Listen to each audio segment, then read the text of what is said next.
Amara was a 21-year-old girl from Enugu who always dreamed of living a life bigger than her small street could offer. Her phone was old and cracked, but every time she scrolled through Instagram, she saw her mates posing with the latest iPhone 17 Pro Max. They looked rich, beautiful, and confident, everything she wanted to be. Her mother sold vegetables in the local market, and her father drove a Kiki. Life was modest but peaceful. Still, Amara wanted more. She wanted to be seen, admired, and respected. To her, that iPhone was not just a phone, it was her ticket into another world. Each night before bed, she would whisper, "God, one day I'll hold that phone in my hand." She didn't know how or when, but she was determined. Her friends teased her about her big dreams, yet she never gave up. The glow from her small Ito phone's touchlight reflected on her hopeful face as she imagined the future. In her mind, she already saw herself snapping pictures, posting stories, and becoming popular. But what Amara didn't know was that sometimes, the things we chase blindly could be the very things that destroy us. It began slowly. Amara's friends started flaunting their new clothes and gadgets online. One of them, Linda, posted a video unboxing her new iPhone 17. "Hard work pays," she wrote in the caption, even though everyone knew she didn't have a job. Amara felt small. Every comment she read made her heart ache. She began avoiding her old friends who couldn't keep up. She started following influencers who traveled, shopped, and smiled for the camera. Soon, her evenings were filled with endless scrolling and silent envy. Her mother noticed the change. "Amara, you hardly help me in the shop again," she said one afternoon. But Amara only sighed and said, "Mommy, I don't want to sell vegetables forever." She wanted a shortcut, something faster, something that would lift her out of her humble life. The more she looked online, the more she believed that having the iPhone would change everything. That night, she couldn't sleep. Her thoughts were loud, her desires louder. She didn't know it yet, but temptation had already found her heart. A week later, Amara met a man named Kelvin at a small birthday party. He was handsome, neatly dressed, and spoke softly. He noticed how she admired his iPhone 17 Pro Max and smiled. "You like it?" he asked, holding it up. Her eyes sparkled. "It's beautiful. I've always wanted one." Kelvin laughed. "Maybe one day you'll have it." But later that night, he texted her, "What if I told you I can get you one easily?" Amara's heart raced. He promised her luxury, clothes, a new phone, and even trips to Abuja. All she needed to do was trust him. She hesitated at first, but Kelvin's confidence was comforting. He spoke like someone who had all the answers. In just a few days, Amara was swept into a world of attention and promises. Her friends envied her new connection. Her mother warned her to be careful, but she brushed it off. "Mommy, not every man is bad," she said.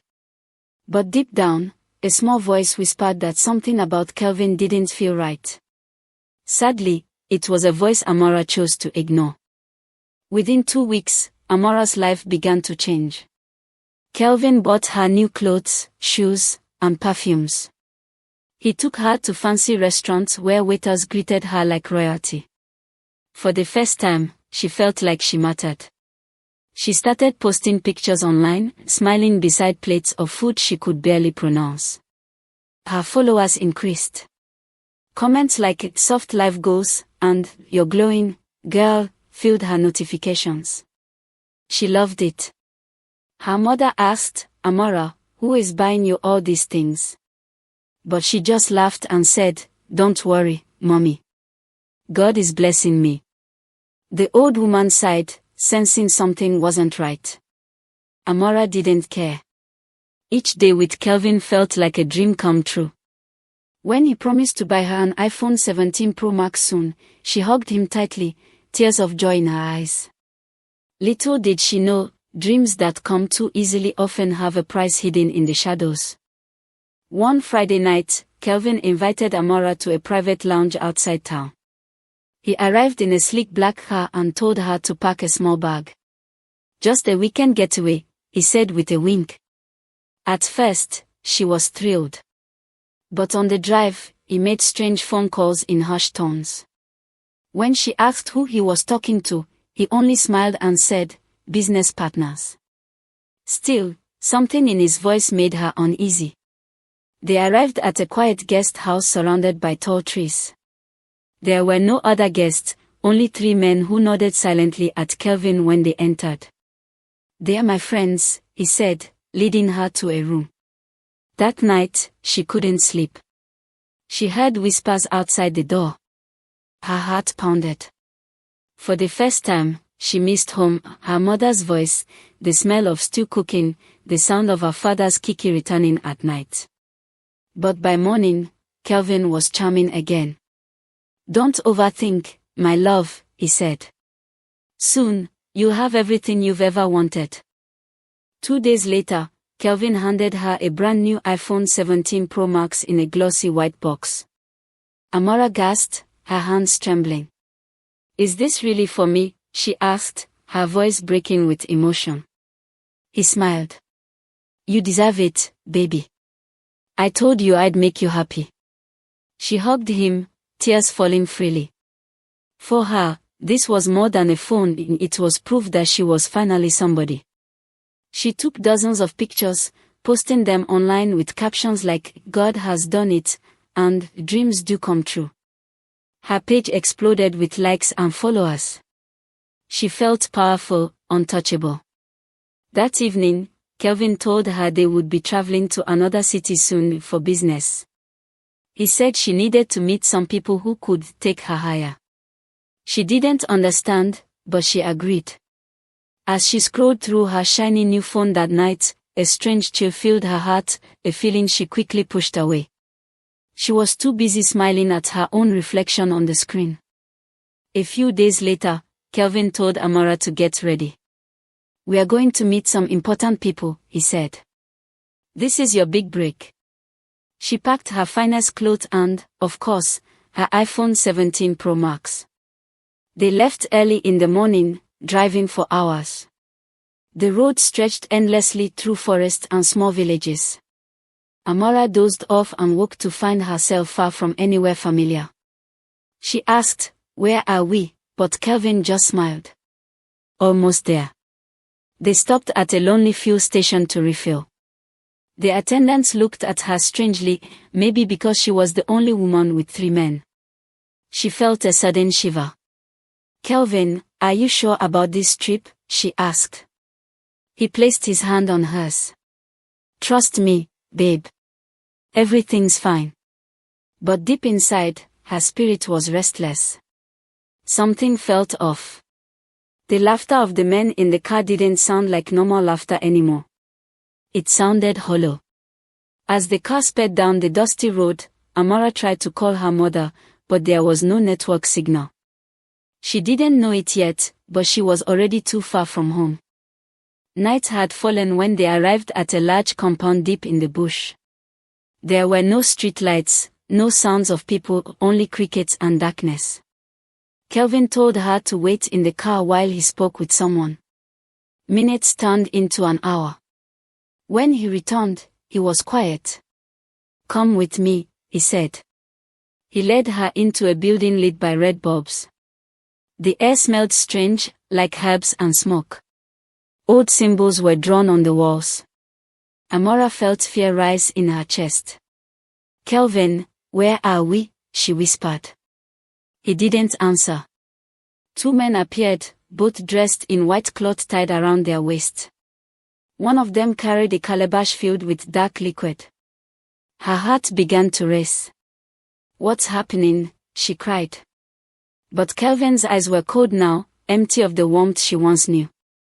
He turned away as the men surrounded her. For the first time, Amara realized the truth: she wasn't loved. She was prey. Amara screamed and tried to run, but one of the men blocked the door. They held her down as she kicked and cried. "Please, Kelvin. You said you loved me." but his face was torn.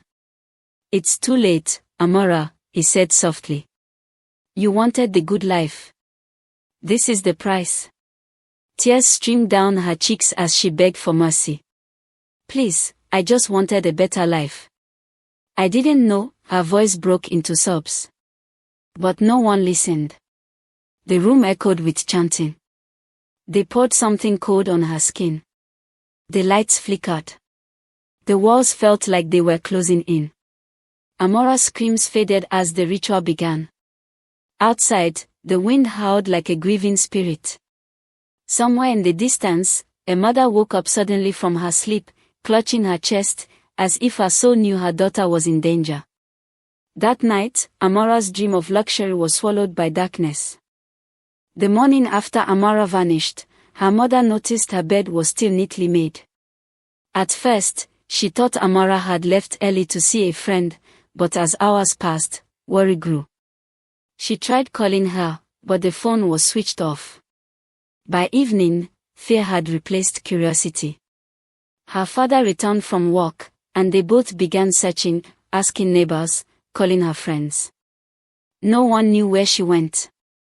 Only Linda whispered quietly. She said she was going on a trip with a guy named Kelvin. Her parents went to the police station to report her missing, but the officer only shrugged. "Maybe she eloped," he said carelessly. Her mother's tears soaked her wrapper as she begged them to take it seriously. Days turned into a week. Her mother stopped eating. Her father barely spoke. The small market store remained closed. Every night, they prayed, hoping their daughter would walk through the door again. But each sunrise only deepened the silence, the kind that feels heavy, like the air before a storm. Rumors began to spread across the neighborhood. Some said Amara ran away with a rich man. Others whispered darker things. Every time her mother heard the gossip, her heart broke a little more. Linda finally confessed everything she knew. "The guy's name is Kelvin. I saw his picture on her WhatsApp once." The police traced the number, but it was disconnected. No one by that name lived at the address he gave her. Her father printed her picture and pasted it across town, on buses, shops, and schools. "Missing girl, Amara Nwok, age 21, the posters read. Some people helped, but many just shook their heads sadly. One night, her mother dreamed of Amara standing by a river, wearing a white dress. She tried to call her, but Amara only smiled and said, "Mommy, I'm sorry." Then she disappeared into the water. When she woke up, she wept uncontrollably. Deep down, she knew her daughter was gone. 2 weeks later, a call came from a nearby village. A body had been found in the forest. Her father rushed there, trembling, praying it wasn't her. But when he saw the small bracelet on the wrist, the one he had bought her last Christmas, his knees gave way. The police said it looked like a ritual case. There were strange marks on the ground and candle remains everywhere. Her phone was missing, her purse gone. Only silence remained. Her mother wailed when they brought the news. The sound tore through the neighborhood like thunder. Even those who gossiped before fell silent. Everyone now saw the danger of chasing things that glitter but kill. The small church nearby held a vigil in her memory. The pastor said, "The devil hides in desire. Not every gift is a blessing." The crowd cried, especially the young girls who once envied her. Amara's name trended online for a week, not because of fame, but as a warning. The news of Amara's death spread like wildfire. From schools to marketplaces, everyone whispered about the beautiful girl who lost her life chasing an iPhone. Her picture flooded social media with captions like, "Rest in peace, Amara," and "This world is wicked." Her friends cried, but guilt sat heavy in their hearts. Some remembered how they mocked her for using an old phone, while others admitted they too would have fallen for Kelvin's promises. The tragedy became a mirror, showing them how far greed had taken their generation. At church, the pastor preached, "Contentment is wealth. The love of things can destroy a soul faster than poverty ever could." The congregation nodded, tears flowing. Her mother sat silently at the back, her eyes swollen. She couldn't speak, every word reminded her of Amara's laughter, her dreams, her voice. Her father stared at the ground, his spirit broken. And somewhere in the shadows of the city, Kelvin was still free, smiling like a man who had no conscience. The police finally intensified their search. They traced Kelvin's past, a smooth-talking young man with no real job, known for dating girls, then disappearing. They discovered he wasn't even his real name. His real identity was Ikenna, a ritualist wanted in 2 other states. Posters went up across town. Wanted, Ikenna aka Kelvin. But catching him wasn't easy. He moved with powerful people, protected by fear and secrecy. Still, the investigation continued. Online, people debated. Some blamed Amara for her greed, while others blamed the wickedness of men like Kelvin. But the truth sat somewhere between, in the weakness of desire and the evil that takes advantage of it. Her parents kept praying for justice, though nothing could ever bring their daughter back. Every night, her mother lit a candle by her picture, whispering, "God, don't let her death be in vain." The candlelight danced softly, as if Amara's spirit still listened. Weeks passed. Life slowly moved on, but the story of Amara became a lesson told in schools and churches. Teachers warned their students about strangers promising quick wealth. Parents became more protective, checking on their children often. Linda, her closest friend, deleted all her flashy social media pages. She now posted quotes about self-worth and warned other girls to be careful. "Not every luxury is a blessing," she wrote under Amara's old picture. At the market, women shook their heads when they saw young girls chasing men with cars. "You remember Amara," they'd say. "May her soul rest in peace." Her story became a cautionary tale, a painful reminder that some gifts come wrapped in danger. Even the police began to visit schools, warning girls about ritual gangs and fake lovers. And though Amara's parents were still grieving, they found a bit of comfort knowing her story was saving others. Months passed, but the pain of Amara's death never faded. Her father stopped driving his Kiki. He spent most of his days sitting quietly by the window, staring at the road, hoping for a miracle that would never come. Then, one evening, a police officer arrived at their home. "Sir, we think we've found him," he said. Amara's mother froze. "You mean Kelvin?" The officer nodded. "Yes, he was caught in a wherry trying to lure another girl." The news spread through the neighborhood. People gathered outside the Nook family home, whispering prayers of gratitude. The same people who once gossiped about Amara now cried for her, angry that someone so kind met such a cruel end. When Kelvin's picture appeared on TV, his charm was gone. His smile looked wicked, his eyes empty. So this was the man, people asked in disbelief. Justice was coming, slowly, but surely. And with it, the hope that Amara's soul would finally rest. Kelvin's arrest brought chaos. Reporters flooded the court, cameras flashing as he was brought in handcuffs. He looked calm, but behind that calmness was fear. For the first time, his lies had nowhere to hide. The judge read out the charges: fraud, ritual killings, and the murder of young women. Witnesses came forward, girls who had escaped him, friends who recognized his voice, and villagers who found the remains of his victims. Each story was more terrifying than the last. When Amara's parents entered the courtroom, the room went silent. Her mother held a framed photo of her daughter and whispered, "You took her from me." Even Kelvin looked away, his arrogance fading. After months of trial, the judge finally spoke, "For your crimes against humanity, you are sentenced to death." Gasps filled the room. Justice had spoken. But for Amara's parents, the victory was heavy. Justice could punish the body, but not bring back the heart they lost. After the trial, the Nook family returned home in silence. Their small house felt emptier than ever. Amara's clothes were still folded neatly, her laughter still echoed in their memories. Her mother often sat beside her picture, telling her stories as if she could still hear. "My daughter, they caught him," she whispered one night. "You can rest now." Tears rolled down her cheeks, falling onto the wooden frame. The community honored Amara with a candlelight procession.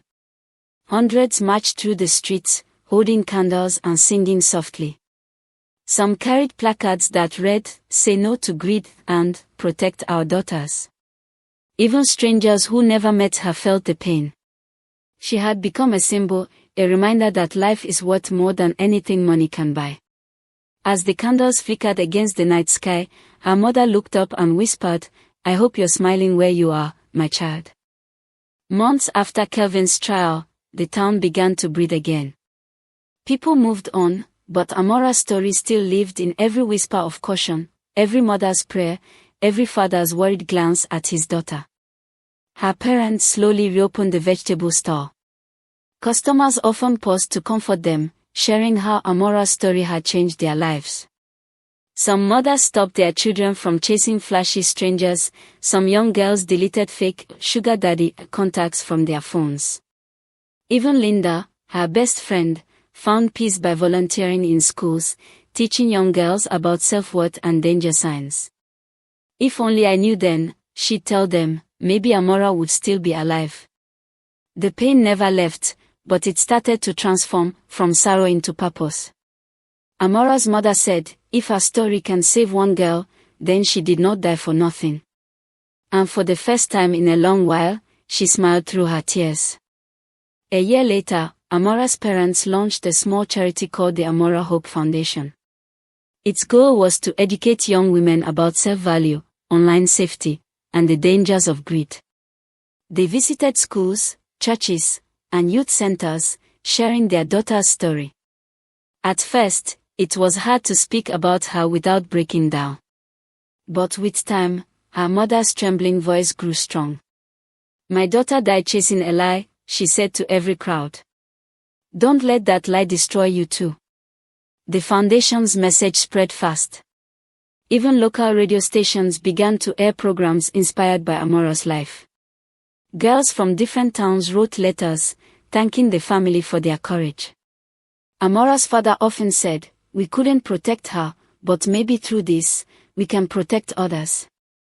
Each word carried healing, not just for them, but for countless others who had once been lost in desire.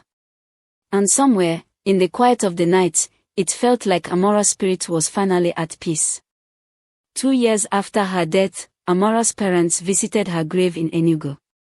The cemetery was peaceful, birds singing softly in the distance. They brought fresh flowers, lilies, her favorite. Her mother knelt beside the tombstone and whispered, "We miss you, my child. You didn't get to live your dreams, but you've helped so many others find theirs." On the anniversary of her death, the town gathered once again. Candles flickered under the moonlight as a choir sang softly. People prayed, holding hands, whispering her name, Amara Nwok. Her mother spoke to the crowd, her voice calm and sure. "My daughter died for a phone. But her death taught us all something greater, that life, dignity, and safety are worth more than anything money can buy." The crowd nodded, some crying silently. A few young girls held up candles and whispered, "We won't forget." And truly, they wouldn't. When the night ended, the stars above seemed to shine brighter, as if one of them belonged to her. Amara's story was no longer just a tragedy. It was a mirror reflecting truth to everyone who looked. Because in chasing a glowing screen, she lost her light, but through her story, that light now guides others forever.